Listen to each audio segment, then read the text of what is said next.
Kevin here with another episode of the Feel Good English Podcast. Today we have another book episode where I talk about books that I've read that I think can not only help my life, but also help your life. This book is called 13 Things Mentally Strong People Don't Do by Amy Morin. And think of it as exercise for your brain. It's going to make our brains stronger and become mentally strong.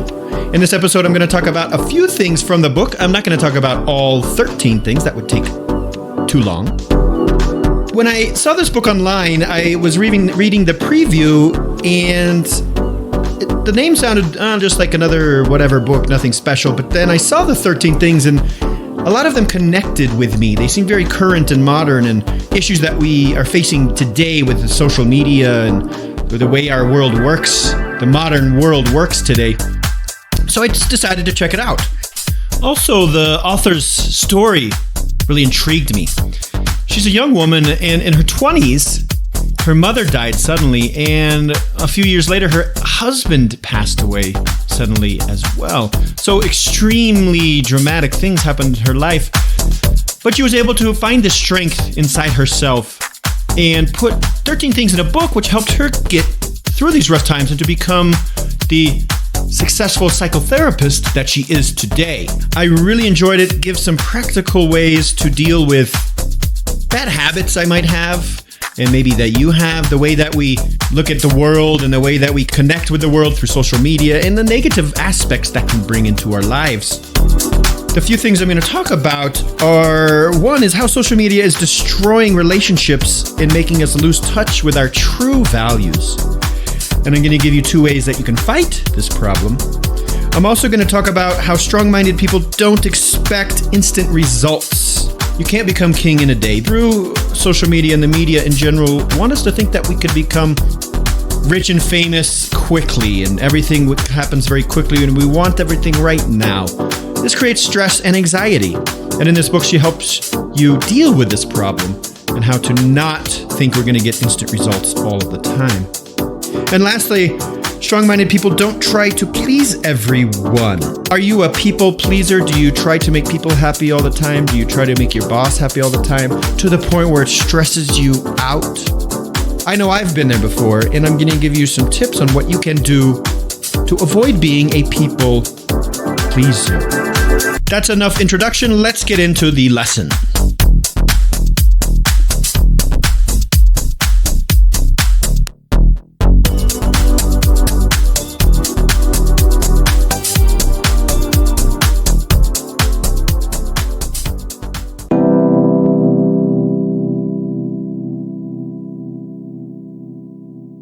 So the first one I'm going to talk about has to do with how we live our lives today and the problem that social media has caused us. And not only social media now, but it has really exaggerated this problem. So how often do you find yourself on Facebook or Instagram looking at other people's photos and posts and feeling jealous and envious of what they're doing or what they have? And it makes you feel inadequate, makes you feel like you don't have enough. Envy is a word that means we want what other people have. We are envious of what they have, and we think their lives are better, which often I think just comes down to we think they're happier than us. This happens so often these days because of social media, and it's really sad and unfortunate because it's so easy to tap into other people's lives and just do it in a very superficial way online through our Facebook or Instagram accounts. It creates this illusion that other people's lives are so much better than ours. And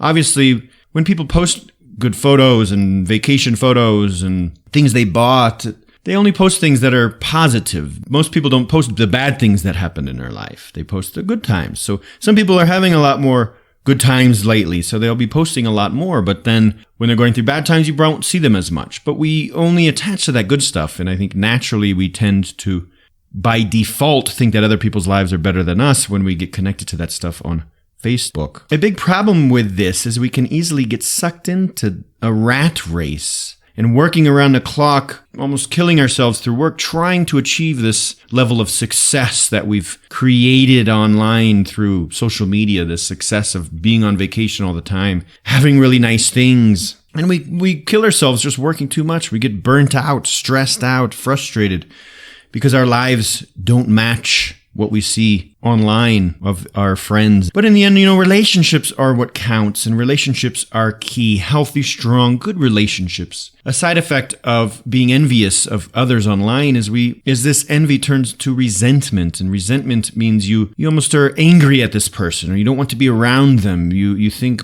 they're better than you, or you feel bad about what they're doing because you don't have it. So that creates a disconnect there. And it's all based on these photos and videos and this illusion that we've created. And what also happens is it's easy to lose touch with our values. We forget about what's important to us because we're so focused on what's happening to others. And we see this social media and media in general creates these false values, and they try to sell these values to everyone, and their objective is to try to make everybody think the same values should be important to everyone. But that's not true. We need to hold true to our own values. A couple ways to do this. First one, be grateful for what you have. When you feel envious about what other people have, or you resent what they have, almost you feel angry about what they're doing because you don't have that, stop yourself and feel grateful for what you do have. Because I can guarantee you, somewhere in the world, somebody has it much worse than you do. The other tip I have here is to find real solitude. Often, if we're not done working, we're done studying, we'll relax. But when we relax, what do? We take out our phone and we look at Facebook. Or we go on TV when we watch stupid television programs. And that's not real solitude. We need to disconnect from that. We need to find solitude and be by ourselves in our own thoughts and not be bombarded by the lives of other people, even in our relaxation moments.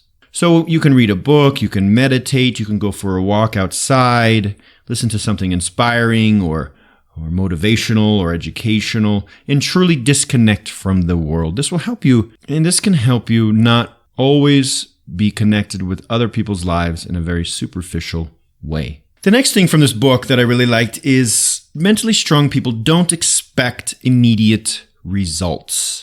The modern world has shown us this false reality of immediate results and instant gratification. We want to feel happy now. We want to achieve success now. Maybe at your company you've seen some young 20-year-old kid who's an intern. He's in college and he comes to work at the company as an intern, and he thinks he'll be a manager in a year or two.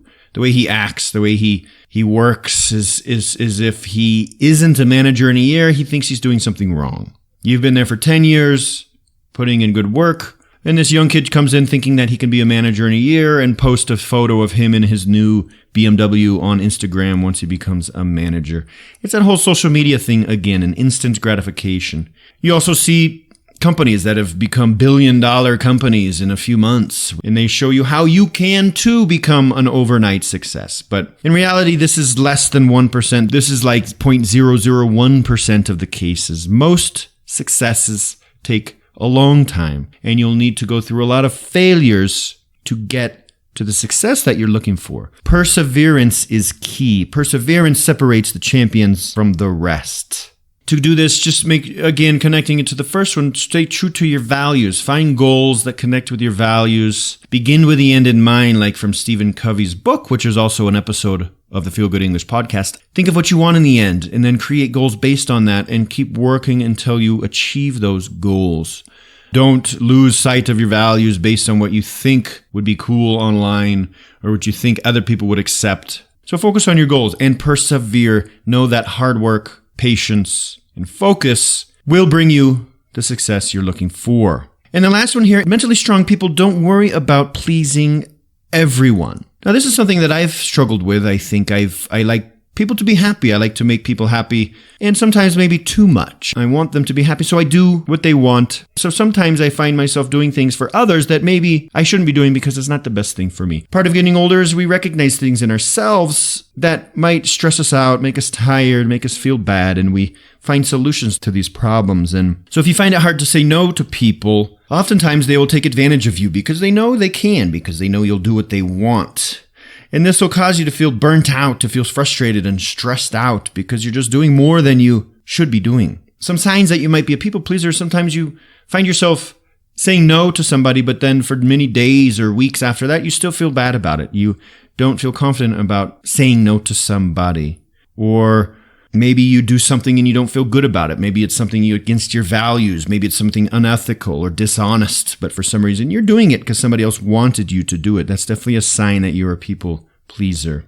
Or an example, maybe at work, you find yourself doing way too much work because you don't want your boss to get upset, because when he gets upset, he has a crazy temper and he gets mad and yells at everybody and everybody feels bad. So you spend a lot of time trying to avoid the situation by doing every little thing he would want you to do. And you might even be doing a lot more than you think you need to. And also, along with that, you probably can't do enough to make him happy all the time because you can't control other people's thoughts. No matter how hard you try, some people will get upset. It's not your responsibility to keep them happy. Only they can control their thoughts. Only they can make themselves angry, and only they can make themselves happy. So stop trying to control their emotions all the time. Learning how to say no and being firm and not coming up with fake excuses like, oh no, sorry, I can't go because I have to wash my dog. Coming up with these little white lies or things that aren't true makes it not a true no. Saying no and coming up with the real reason. Sorry, I can't go tonight because I've worked too hard and I'm just tired. Or, sorry, I need to be alone tonight so I can't go with you, but I would love to go another time. So being honest, saying no when you need to. And another great tip here is treat yourself like a best friend. How would you treat a best friend if they had problems or if they had issues or if they asked you to do something? For example, if I asked a friend to go out and he couldn't, I would never be like, oh, what's his problem? I understand when other people have other things going on, and I also understand I can see him in the future. So treating myself in the same way, being very generous with myself, being very open with myself can really help. So ask yourself, am I treating myself how I would treat a good friend of mine or a family member of mine?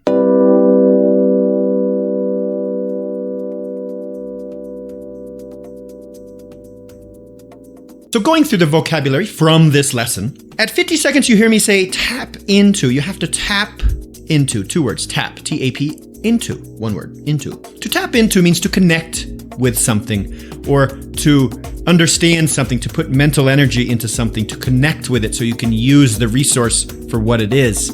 I'm going to tap into this energy. I'm going to tap into this emotion. 1 minute, 25 seconds by default. If you do something by default or if something happens by default, it's the automatic response to a stimulus. So when this happens by default, this will happen. An example, when I get home, by default, my lights turn on. They're automatic. Or when the teacher comes into class, by default, all of the students start getting crazy. So it's an automatic response. 1 minute, 34 seconds, sucked into a rat race. So a couple things here. To get sucked into means to get pulled into pretty abruptly or aggressively, to get pulled into.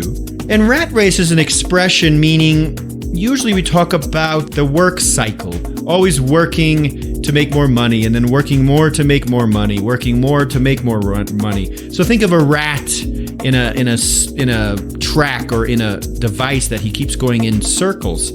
Always going in circles. He gets the cheese, he comes around, he does something, he gets the cheese, he comes around and gets something. That is a rat race, literally. But metaphorically, we talk about a rat race as I'm living in a rat race, meaning I always feel like I'm doing the same thing.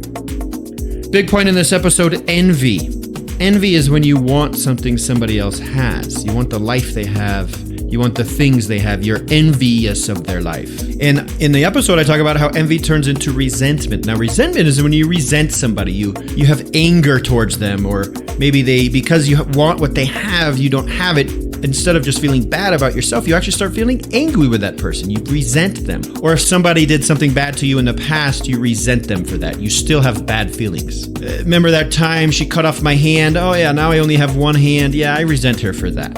With good reason, right? 2 minutes, 28 seconds, we lose touch with our values. To lose touch with something means you forget about it or you get distracted. Often you hear lose touch with reality. He's lost touch with reality. He's gone crazy. So we lose touch with our values. Social media makes us lose touch with our values, so we don't really know what's important to us. 4 minutes, 18 seconds, a very important business word, intern. An intern is somebody who works at a company, often when they're studying in college, and they're getting experience that's connected with their degree. So he's an intern. He's doing an internship at the company. He doesn't work there. He's just kind of training. Then at 6 minutes, 25 seconds, burnt out. It's a phrasal verb, to burn out or to feel burnt out. Like fire burns you. The participle tense burnt. To feel burnt out or to burn somebody out means to use up all of the energy. You're totally exhausted. I'm burnt out. I've had enough. I can't handle anymore. I'm done with this. I'm totally burnt out. I need a vacation. Work is burning me out. And lastly, 7 minutes, 44 seconds, we say something called white lie. To tell a white lie, L-I-E, is a little small, kind of innocent lie. It's not a big, dangerous lie. A white lie is just like, I can't go with you to the bar because my mother is cooking me dinner. But maybe she's not cooking you dinner. It's not really going to affect anybody else's life that badly. But it's kind of an innocent lie. And we all tell little white lies now and then, right? And in the book, it's talking about how when you say no to somebody, try to avoid using these little white lies.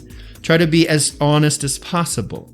Because if you say no and then give a white lie, you're actually not really saying no truly in taking care of yourself. You're just saying no to make the other person happy.